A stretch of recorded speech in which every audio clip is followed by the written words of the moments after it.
सन 1975-76 में भारत के कुछ प्रसिद्ध इतिहासकारों अथवा विद्वानों के बीच महाभारत युद्ध के विषय को लेकर एक अच्छा खासा विवाद उठ खड़ा हुआ था।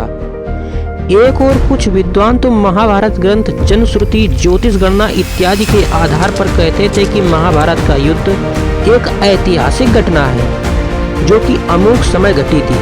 दूसरी ओर कई विद्वान महाभारत पुरातात्विक उत्खनन, सामान्य सूझ इत्यादि के आधार पर इस मत का खंडन करते थे।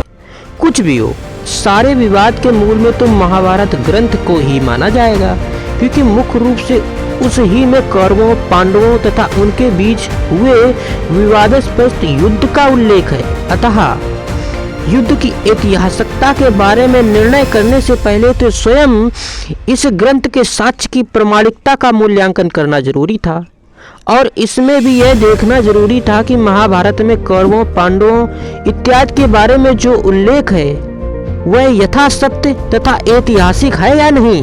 किंतु आश्चर्य की बात है कि पक्ष और विपक्ष दोनों ओर के विद्वानों ने अपने अपने मत के कथनों से महाभारत में दिए गए कौरवों, पांडवों इत्यादि से संबंधित उल्लेखों की चर्चा ही नहीं की। इसको छोड़कर अधिकतर वाद विवाद महाभारत युद्ध ही की ऐतिहासिकता तथा उनके काल निर्णय के बारे में ही होता रहा।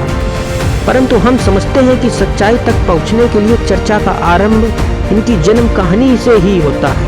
हमारे विचार में व्यास, धृतराष्ट्र, पांडु, विदुर, दुर्योधन तथा युयुत्सु सहित उसके 100 भाई, धृष्टद्युम्न और द्रौपदी, द्रोणाचार्य तथा उसकी पत्नी कृपि, अश्वत्थामा, कृपाचार्य, जरासंध तथा शिखंडी मुख्य रूप से इनकी जन्म कहानी की प्रामाणिकता अथवा ऐतिहासिकता पर विचार कर लेना पर्याप्त होगा, क्योंकि यही महाभारत के मुख्य पात्र हैं।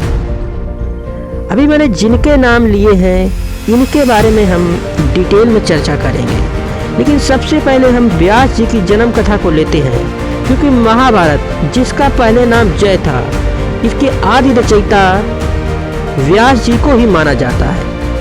अब व्यास जी की जन्म कथा को सुनने के लिए अगले एपिसोड देखें।